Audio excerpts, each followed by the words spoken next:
If you'd like to follow along, I'll be reading from Genesis chapter 8, 1 through 8.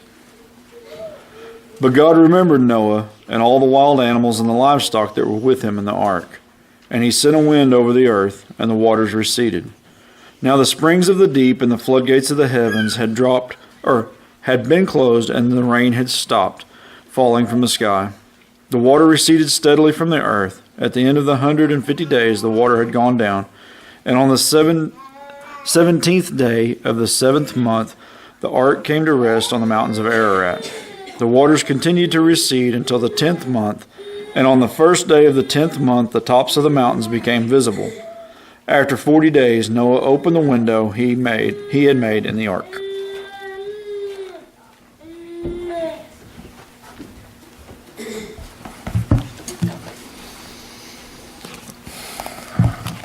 Appreciate all of you being here this morning. Appreciate all the work that was done yesterday. If you were here or had seen the place yesterday morning, there was a lot of work done outside and inside to get the place ready, and it looks great, and I appreciate all the efforts. Wednesday night, Jared was talking about the physical needs that are being met and then the spiritual needs. And I just kind of thought of when he was saying that we would look at Noah for a moment. There's a lot of lessons that can be preached from the book of Genesis 6, 7, 8, and including 9.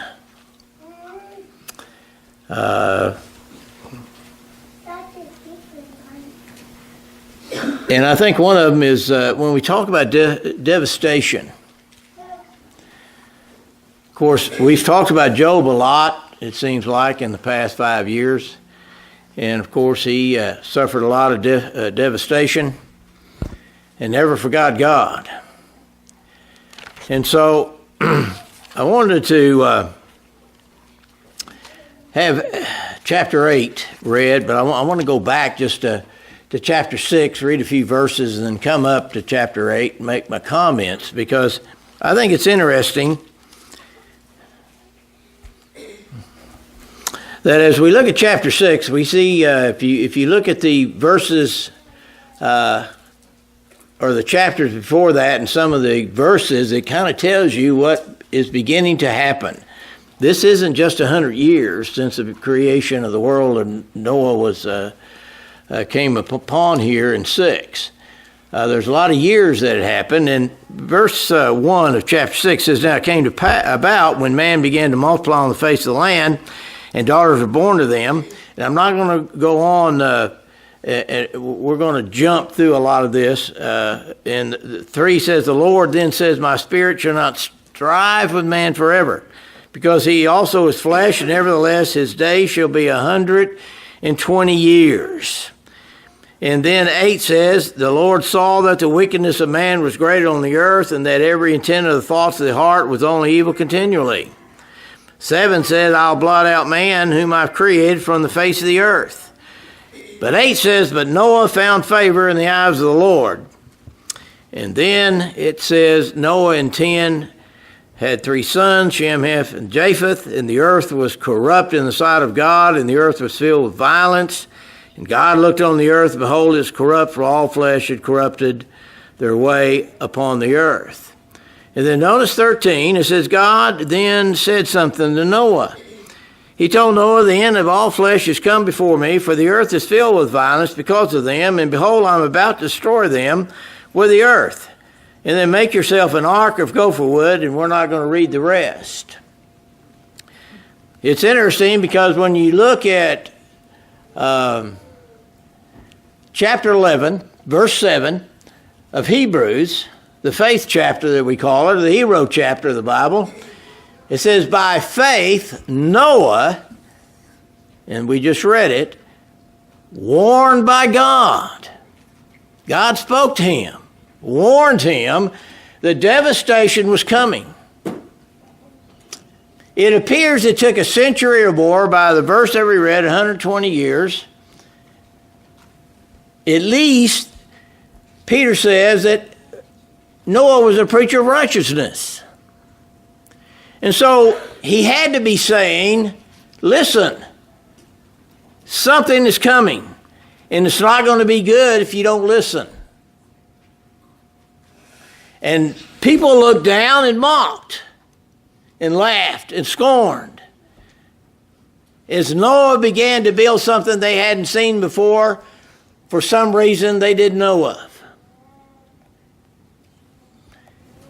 Chapter 11 of Hebrews 7 says, being warned of things not yet seen. They hadn't seen a big ark. They hadn't seen a flood that flooded the earth. Maybe not even rain. We don't know for sure.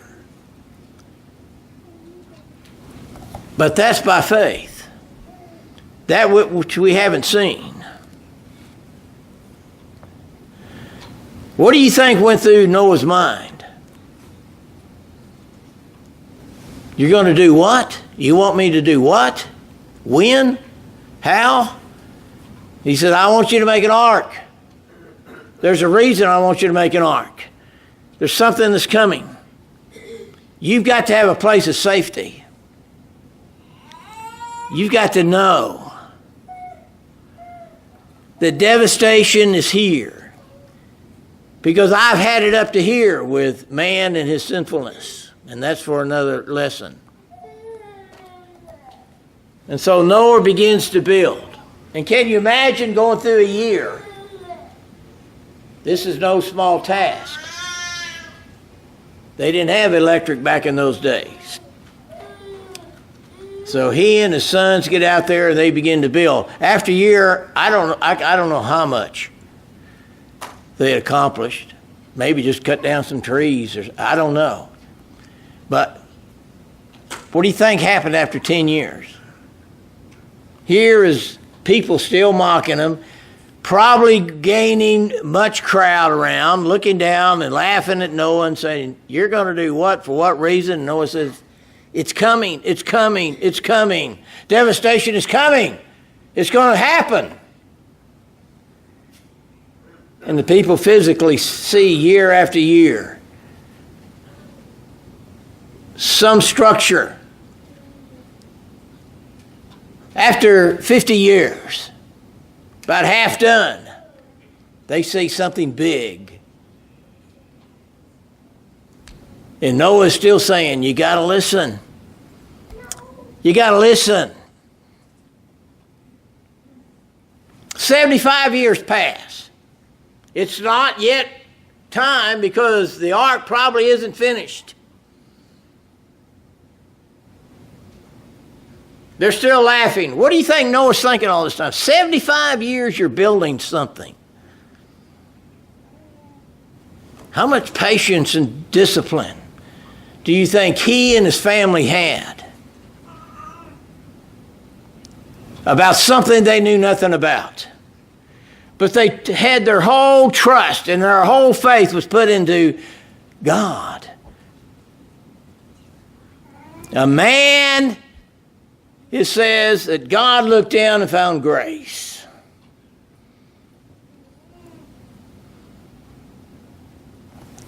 I want you to notice chapter 7. Notice what it says. Then the Lord said to Noah, enter the ark. So after it appears, after a century, the ark is ready. So he says, enter it, you and your household. For you alone, notice what it says, for you alone, I have seen to be righteous before me in this time. 100 years have gone by. They have said and said and said. The people have been told and told and told. It's coming. It's going to happen. Devastation. You've never seen anything like it before. I'm building this for you. The Lord wants you to enter. and they waited, and they didn't care, and they didn't listen, and they didn't pay any attention. So God finally comes down to Noah and says, I want you, your sons and wives, and your wife. That's it, 8 people. That you alone, he says. Think of the seriousness. And all your household for you alone I have seen to be righteous. You shall take with you of every clean animal by sevens. Now, he tells them to go in. He tells them what he wants in there. What do you think the people are doing?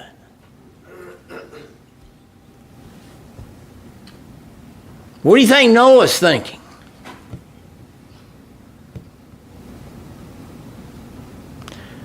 Now, this isn't a lesson about the judgment, even though it's a great lesson about the judgment, just what I said, because people don't listen. They're being told, but they don't listen. One of these days, he will come. And he'll say to those who listened, well done, thy good and faithful servant, just like he did Noah. You enter in. And that's what he's telling Noah and his household. And the others, I don't know you. You're not coming in.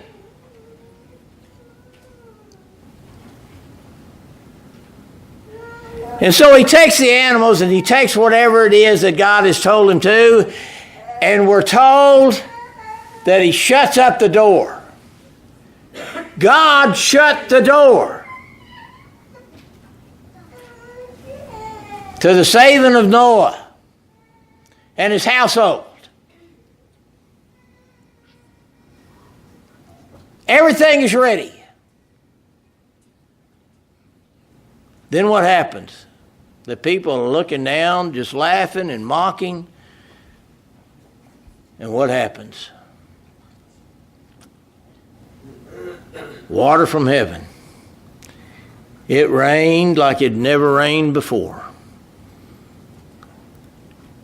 And it didn't just rain like we've got in the last few weeks. I know that one night it rained 5 or 6 inches here in just a little short time. But it rained, and it rained. 10 days went by and it was still raining. 20 days went by and it was still raining. 30 days went by and it was still raining. 40 nights went by. And the earth was flooded. What do you think Noah was thinking? He's done something by faith. He's entered in the ark by faith. He had a lot of friends and those on the outside. They were gone. And just like you heard the rain come down.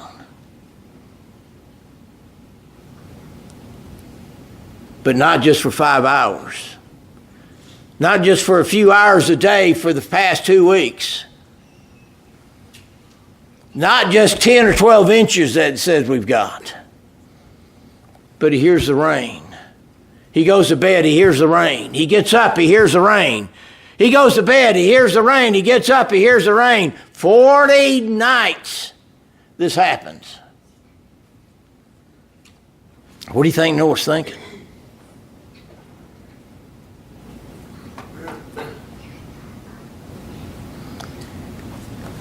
Sometimes we think that God is just a bad God.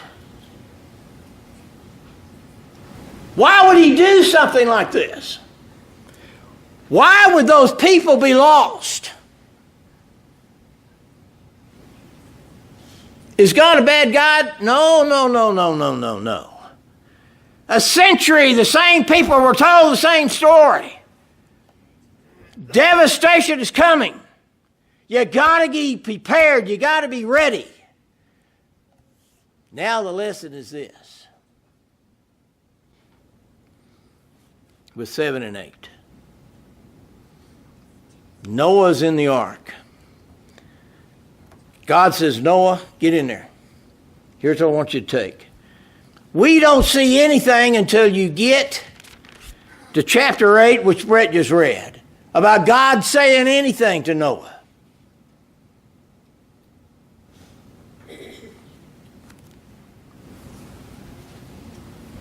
Sometimes we think that just because of devastation which has happened to Bridge Creek, not just one time,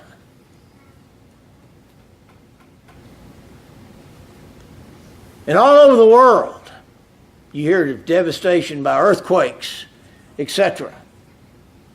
Sometimes we think that God has just forgotten us. God don't love us anymore. Why does God allow this kind of thing to happen?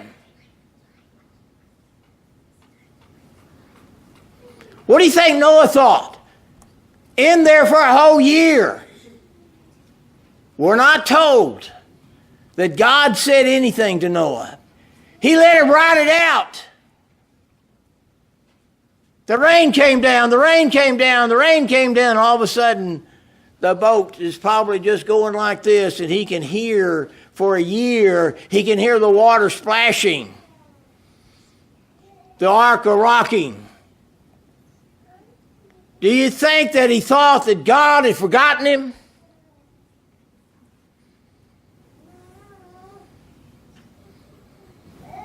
Do you ever think he thought about cursing God? Or saying, God, do you know what you're doing?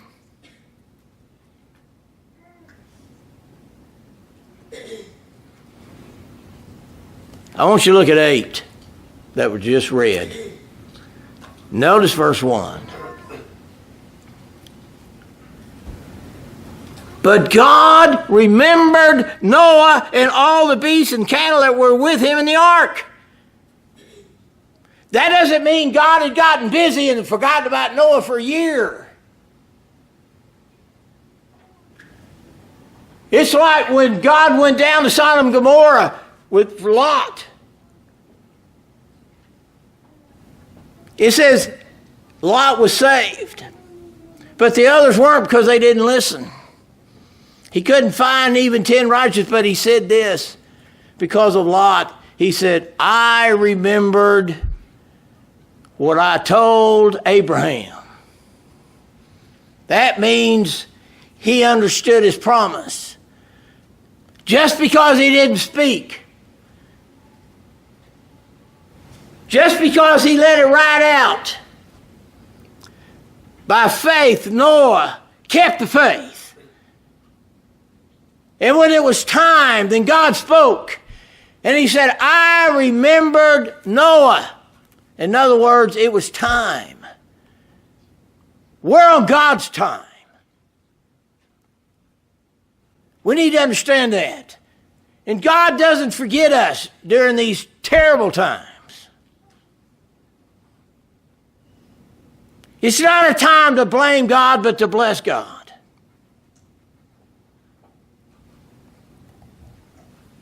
Because he remembers. He knows.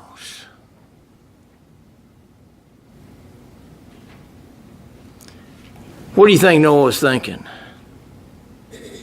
It says too, also, well, God caused the wind to pass over the earth. You see, out of all the things that happens to us, God allows something good to come out of it. If we look to God, that's a great blessing. What we've been able to do in the community, that's a great blessing. We've met Tina, that's a great blessing to us. She can tell you what it's like in her family. We've had those here that's had a lot of devastation.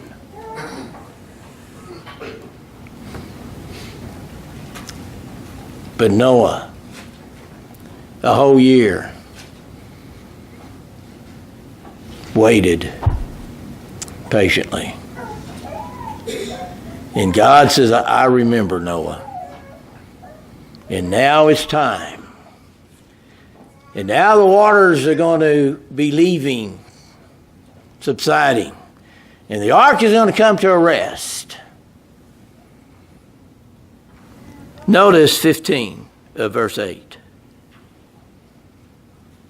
Then God spoke to Noah saying, notice, finally, and all of us who are going to love the appearing of Jesus Christ on the day that he comes back, so that you and I will be raised to hear, well done, thy good and faithful servant, enter in. Just be patient. And he says, Noah, it's time. Go out of the ark. You and your wife, verse 16, your sons and your sons' wives with you, and bring out with you every living thing of all flesh that is with you, birds and animals and every creeping thing that creeps on the earth, that they may be bred abundantly on the earth and be fruitful and multiply on the earth. So Noah went out, and his sons and his wife and his sons with him, and all that was in the ark. It's interesting because when you look and you see the creation in chapter 1,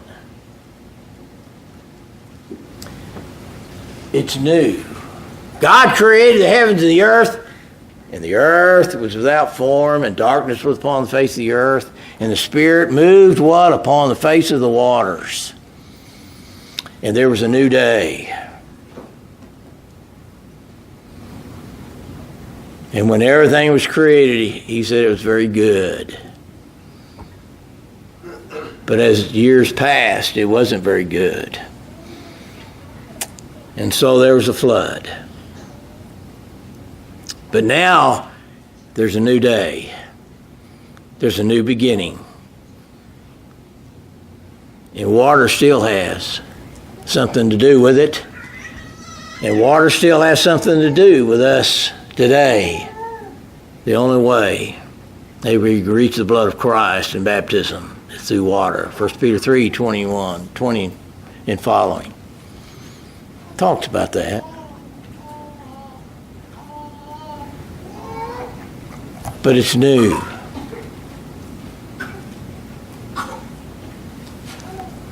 And he saves Noah so that Christ can come and we can be a new creature. But I want you to notice 20. This is kind of what Jared was bringing out, I think, on Wednesday. I'm not putting words in his mouth, but at least this is my thoughts. It says, then Noah, verse 20, built an altar to the Lord and took of every clean animal and of every clean bird and offered burnt offerings on the altar. And the Lord smelled the soothing aroma. And the Lord said to himself, I will never again curse the ground on account of man, for the intent of man's heart is evil from his youth, and I will never again destroy every living thing as I have done. While the earth remained, seed time and harvest, and cold and heat, and summer and winter, and day and night shall not cease. What is he saying? He's saying in chapter 8 says two things. God remembers Noah. And out of all the devastation, Noah remembers God.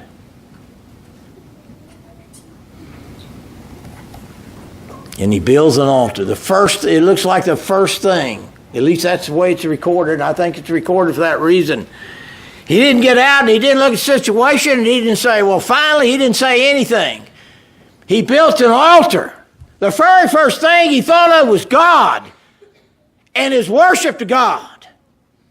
And he builds an altar. And he understands why there's some clean animals, why there's some animals there that can now be sacrificed as a burnt offering to God, because God looked down and said, I'm well pleased. I smell it. I see it.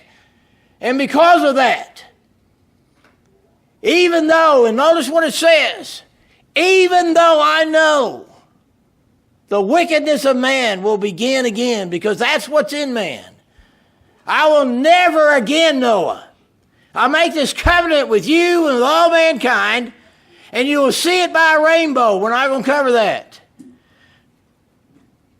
I'll make this covenant with you and all mankind that I will never, ever again destroy the earth with water.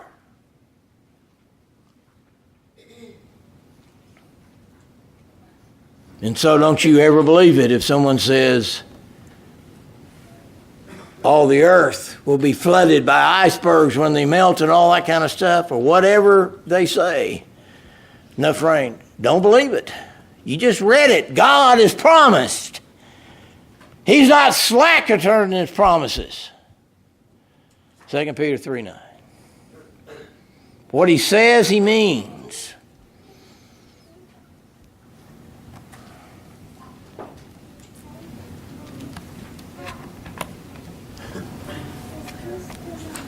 I will never again while the earth remains. That's our promise. God remembers Noah, and Noah remembers God. I'll tell you, just meeting a lot of people, I know a lot of you have met people, but just speaking for me, and I know you feel the same way.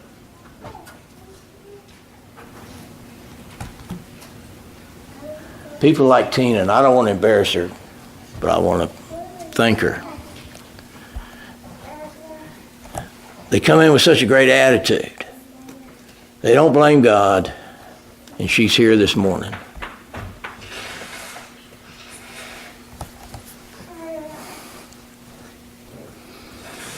We need to remember God does not forget.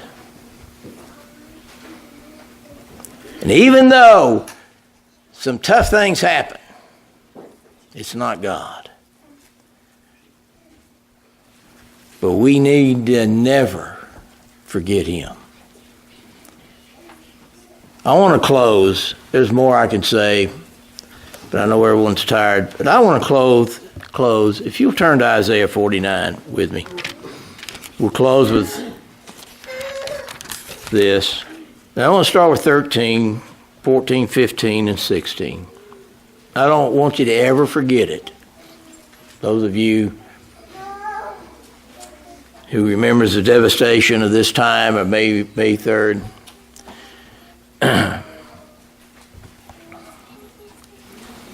Notice, Isaiah 49:13 says something to us. There's going to be a revival here. It's like the Jews here, and I'm not going into much of it, but you understand the Jews, and they were going to have to be taken into captivity because of their wickedness. And he's talking about revival, but notice what he says in 13 of Isaiah 49. Shout for joy, O heavens, and rejoice, O earth. Break forth into joyful shouting, O mountains, for the Lord has comforted his people. Notice, the Lord has comforted his people and will have compassion on the afflicted. We can shout for joy. He looks down, he knows. And then he says, but Zion, the people were saying, well, the Lord has forgotten me, has forsaken me.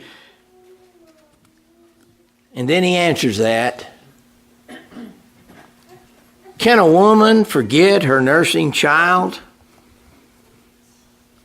Can she have no compassion on the son of her womb?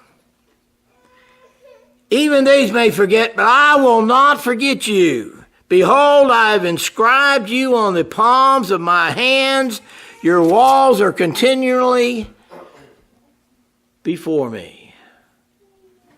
No matter what happens. No matter how bad or how good. No matter how much you think God has not answered you. Remember, it's his time. And remember, he knows. God remembers you.